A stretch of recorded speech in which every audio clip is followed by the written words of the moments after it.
Assalamualaikum warahmatullahi taala wabarakatuh. Saya Muhammad Nur Hamizan bin Muhammad Zaidin. Saya akan mengajar subjek reka bentuk dan teknologi.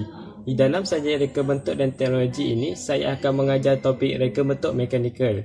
Pertama sekali, kita perlu tahu apakah itu reka bentuk mekanikal.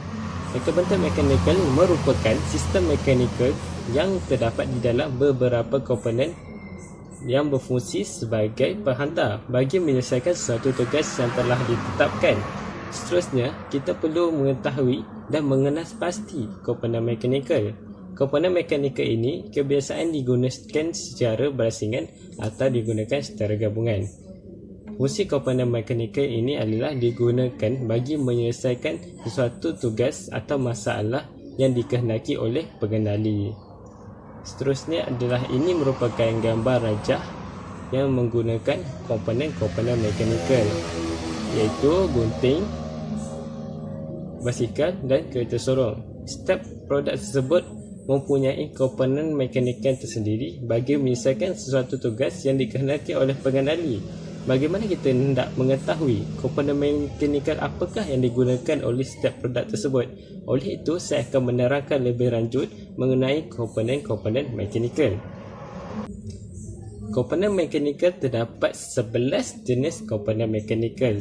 Untuk memudahkan kita bagi mengingati kesemua jenis komponen mekanikal tersebut, saya telah membuat ringkasan atau membuat akronim bagi memudahkan kita untuk mengingati kesemua jenis komponen mekanikal.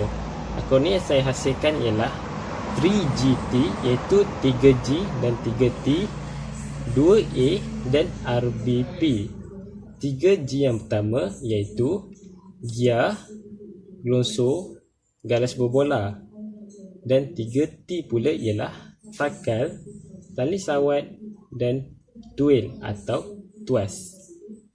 2A pula ialah aci engkol dan aci sesondol. Yang terakhir iaitu RBP, iaitu rantai, bindu dan pautan. Saya akan menceritakan satu persatu komponen mekanikal tersebut. Komponen mekanikal yang pertama iaitu gear. Fungsi gear ialah memindahkan kuasa daripada sumber tenaga kepada penerima. Gear ini terdapat gigi-gigi gear. Gigi gear tersebut yang akan dapat memindahkan kuasa daripada sumber tenaga kepada penerima. Kebiasaannya kita dapat lihat gear ini terdapat pada motosikal dan basikal. Yang kita dapat lihat, ia dapat memindahkan tenaga yang dihantar oleh enjin, iaitu sebagai contoh motosikal, tenaga dihasilkan oleh enjin akan berpindah kepada gear, dan gear akan memindahkan tenaga kepada gear bahagian tayar belakang dengan menggunakan rantai. Terdapat 10 jenis gear.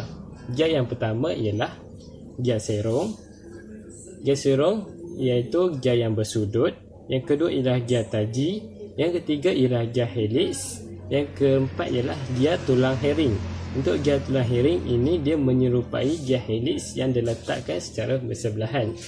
Yang kelima ialah gear rak dan pinan. Dan yang keenam ialah gear meter. Yang ketujuh ialah gear screw. Yang ke-8 ialah gear dalam. Yang ke-9 ialah gear seropilin.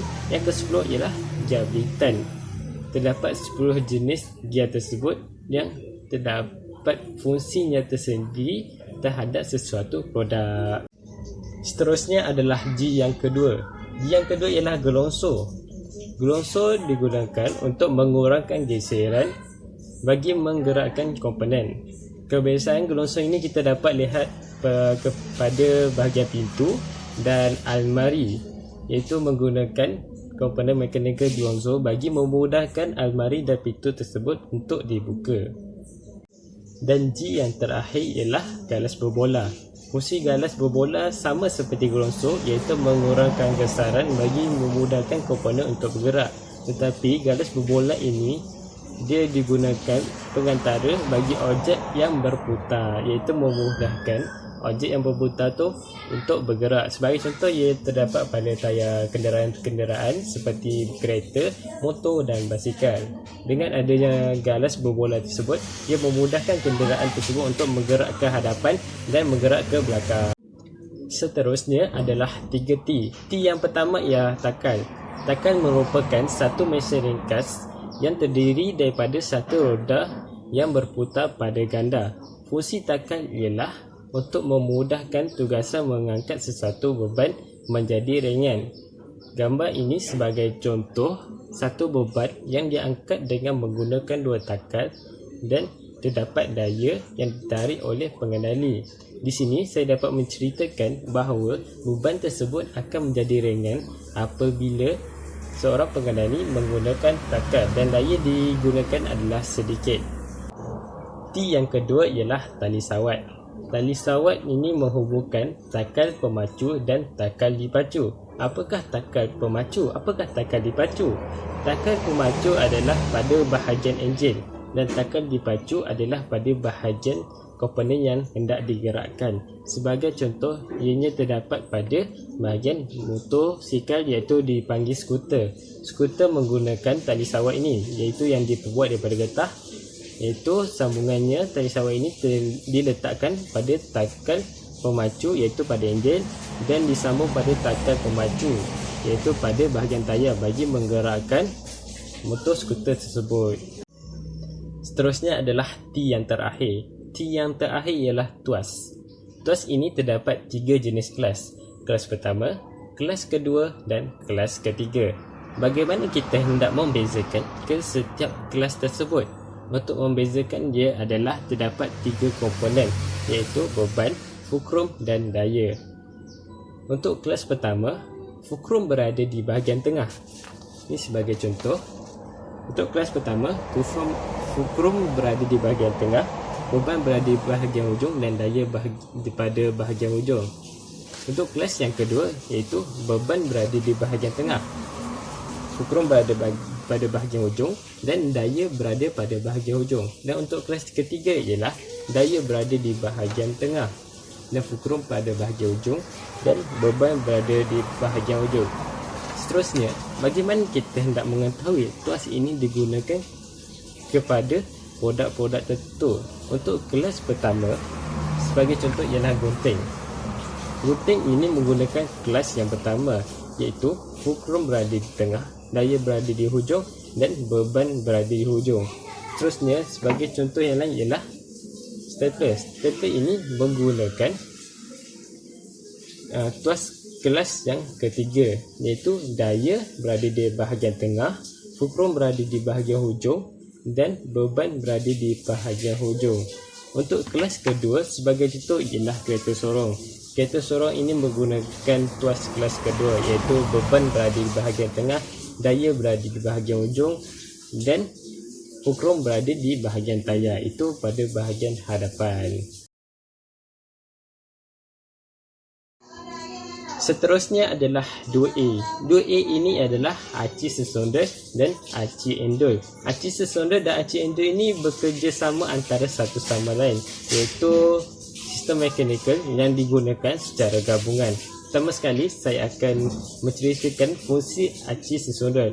Aci sesonda digunakan untuk membuka dan menutup injap. Ia digunakan di dalam kenderaan iaitu seperti kereta. Manakala aci engkol pula ia berfungsi sebagai penukaran gerakan linear kepada gerakan berputar. Seterusnya menghantar kuasa ke kotak gear untuk menggerakkan kenderaan. Ini menunjukkan aci engkol dan aci sesonda merupakan komponen mekanikal yang digunakan secara gabungan. Komponen mekanikal yang seterusnya iaitu RBP. R ialah rantai. Rantai digunakan sebagai pengantara bagi menghantar kuasa antara dua gear. Sebagai contoh iaitu pada bahagian basikal, gear digunakan adalah 2 dan menggunakan rantai supaya dapat memindahkan tenaga daripada gear pertama kepada gear kedua. Seterusnya adalah bindu. Bindu ini ia hanya digunakan pada bahagian gerudi iaitu berfungsi sebagai memegang dan mencekam mata gerudi. Bindu ini hanya digunakan pada gerudi sahaja. Ia tidak digunakan pada komponen atau produk-produk yang lain. Seterusnya adalah P yang terakhir. P yang terakhir ialah pautan. Pautan digunakan sebagai penghubung komponen bagi melengkapkan suatu sistem. Sebagai contoh ialah pada bahagian pintu dan dinding. Komponen pintu akan berpaut pada dinding yang melengkapkan sistem pintu tersebut. Sebagai contoh yang lain ialah pada payung. Payung menggunakan sistem mekanikal pautan, iaitu melengkapkan batang payung tersebut dengan kanvas supaya menjadi sistem yang lengkap dengan menggunakan sistem mekanikal pautan. Setelah kita mengetahui kesemua jenis komponen-komponen mekanikal tersebut, bagaimana komponen mekanikal tersebut dapat diaplikasikan di dalam sesuatu produk? Oleh itu, saya menjadikan satu contoh, iaitu sebuah basikal. Mari kita lihat sebuah basikal yang menggunakan komponen mekanikal. Pertama sekali, kita perlu tahu apakah komponen-komponen yang terdapat pada sebuah basikal. Komponen yang terdapat pada sebuah basikal iaitu brake, roda, pedal dan handle. Pada bahagian brake, ia berfungsi sebagai memperlahankan atau memberhentikan basikal yang sedang bergerak. Untuk bahagian brake, ia menggunakan komponen mekanikal iaitu tuas. Tuas yang digunakan adalah tuas kelas pertama, iaitu fulcrum di bahagian tengah, daya bahagian ujung dan beban. Macam mana untuk mengetahui brake itu menggunakan tuas kelas pertama? Untuk mengetahuinya ialah daya pada bahagian pemegang, fulcrum pada bahagian tengah tersebut dan beban berada pada bahagian tayar. Ini menunjukkan brake menggunakan tuas kelas pertama. Seterusnya, kita pergi kepada bahagian roda. Roda ini berfungsi untuk membolehkan basikal untuk bergerak ke hadapan atau ke belakang. Bagaimana roda ini dapat bergerak? Iaitu dengan menggunakan komponen mekanikal iaitu galas berbola yang memudahkan roda basikal tersebut untuk bergerak kerana ia membantu roda tersebut mengurangkan geseran. Seterusnya adalah pada bahagian pedal. Pada bahagian pedal ini dia menggunakan dua jenis komponen mekanikal.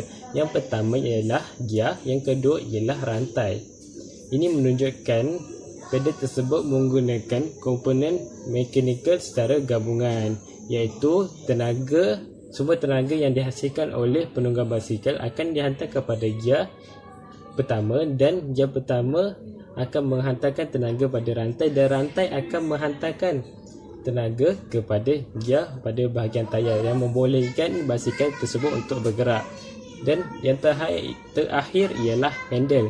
Handle berfungsi sebagai mengawal haluan basikal iaitu ke kanan, ke kiri dan ke hadapan. Fungsi komponen mekanikal yang digunakan adalah galas berbola. Galas berbola digunakan kepada handle bagi memudahkan atau melancarkan pergerakan handle tersebut. Itu sahaja daripada saya bagi topik reka bentuk mekanikal. Semoga dapat memberi manfaat kepada semua. Sekian, wabillahi taufiq wal hidayah. Wassalamualaikum warahmatullahi taala wabarakatuh.